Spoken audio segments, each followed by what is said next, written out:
Beleza, galera? Hoje é dia 3 de janeiro de 2024 e sempre quando você vir alguma instituição ou alguma entidade ou algum líder de esquerda, você pode ter certeza que o crime estará presente. E isso não é preconceito, isso é fato. Mesmo porque a esquerda utiliza crimes com outros nomes para avançar os seus projetos. Por exemplo, Carlos Marighella, ele dizia que roubos a banco não eram roubos, eram expropriações. O MST comete o crime de invasão a domicílio e alega estar pleiteando a posse da terra. Da mesma maneira, o MST invade propriedade alheia, comete crime, mas utiliza outro nome que não soa tão ruim assim. Então, é batata. Viu entidade, instituição, líderes de esquerda atuando, ali tem algum crime envolvido. E hoje nós ficamos sabendo que haverá uma CPI aqui em São Paulo para investigar o padre Júlio Lancelotti por envolvimento com duas ONGs que atuam na Cracolândia e há algo suspeito acontecendo. É claro, Júlio Lancelotti, ele é um medalhão da esquerda. Toda a esquerda gosta dele, inclusive ele é um militante de esquerda. Afinal, ele é um dos adeptos da teologia da libertação, que é aquela teologia que traz o marxismo para dentro da Igreja Católica. Você pode reparar, todas as boas obras que Júlio Lancelotti faz, ele traz a mídia junto com ele, contrariando o ensino bíblico que diz que quando você faz um bem a alguém, ninguém precisa ficar sabendo, mas ele não. Ele traz holofotes, porque ele usa isso para campanhas, para promover as suas causas. Ele é o queridinho do PT, ele é amigo de Lula e aqui em São Paulo ele é muito próximo de Guilherme Boulos. Então por isso nós já sabemos que as suas intenções não são as melhores. E aconteceu algo bem esquisito envolvendo Júlio Lancelotti em 2007. Vamos falar disso daqui a pouquinho. Antes, vamos lá para a reportagem de hoje que diz que a Câmara de São Paulo deve instalar a CPI das ONGs que vai investigar a atuação do padre Júlio Lancelotti. Aqui está escrito errado. Faltou um N aí, CNN. É Lancelotti, na Cracolândia. Então nós temos aí essa CPI. Com certeza, se investigarem com responsabilidade, acharão muita coisa errada ali. Com certeza. Analisando a questão da Cracolândia, você tem no mínimo 4 atores envolvidos ali. Você tem o dependente químico, você tem o traficante, você tem os comerciantes e você tem os moradores ali. Isso eu não estou contando nem os agentes de saúde, a polícia, etc. Estou contando esses 4 agentes aqui. Júlio Lancelotti é aquele que vai exaltar um desses personagens. Na verdade, a gente pode colocar até 2, né? Porque o traficante ele faz vista grossa, mas ele vai chegar nos dependentes químicos e tratá-los de uma maneira que nunca eles terão saída da situação em que vivem. Ele não está nem aí para os moradores e nem para os comerciantes ali da região. Também para as pessoas que passam por ali, que convivem com a violência constante. Então, como um bom esquerdista, ele utiliza essas pessoas menos favorecidas, tanto os dependentes químicos como os moradores de rua, como massa de manobra. Lembrem-se aí que recentemente o Lula disse que só vota no PT aquele que é pobre e burro. Resumindo, foi isso que ele disse. É a mesma coisa dessa questão dos moradores de rua. Então vamos supor que acabem os moradores de rua e acabem os dependentes químicos. Ora, Júlio Lancelotti provavelmente vai ficar sem ter o que fazer. Então ele pega essas pessoas e não trata do problema, da origem da doença. Ele pega essas pessoas, trata como coitadinhas dá ali um saborete, um pão para essas pessoas, mas, na verdade, não quer que essas pessoas saiam dessa situação.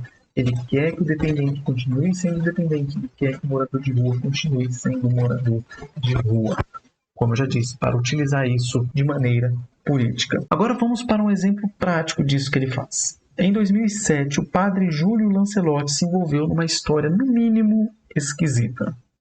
Ele foi numa concessionária e comprou uma Pajero, que custava R$50 mil na época. Carro de luxo. E comprou em nome de uma determinada pessoa. Essa pessoa que ele comprou esse veículo é um ex-preso, um ex-menor apreendido, para usar o termo mais técnico, na FEBEM, um ex-detento da FEBEM. E ele foi lá e comprou essa Pajero para ele.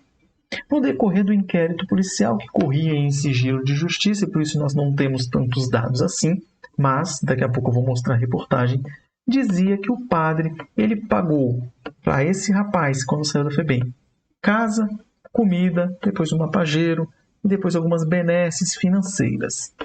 Depois de um período, ele foi registrar um boletim de ocorrência dizendo que ele estava sendo extorquido por esse rapaz.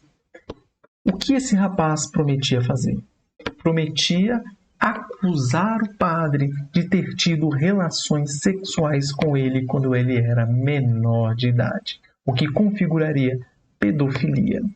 Acontece que, além dessa acusação, uma outra funcionária de uma determinada ONG também acusou o padre Júlio Lancelotti de ter beijado um menor de idade. Então, o padre já estava ali envolvido em coisas bem esquisitas lá em 2007.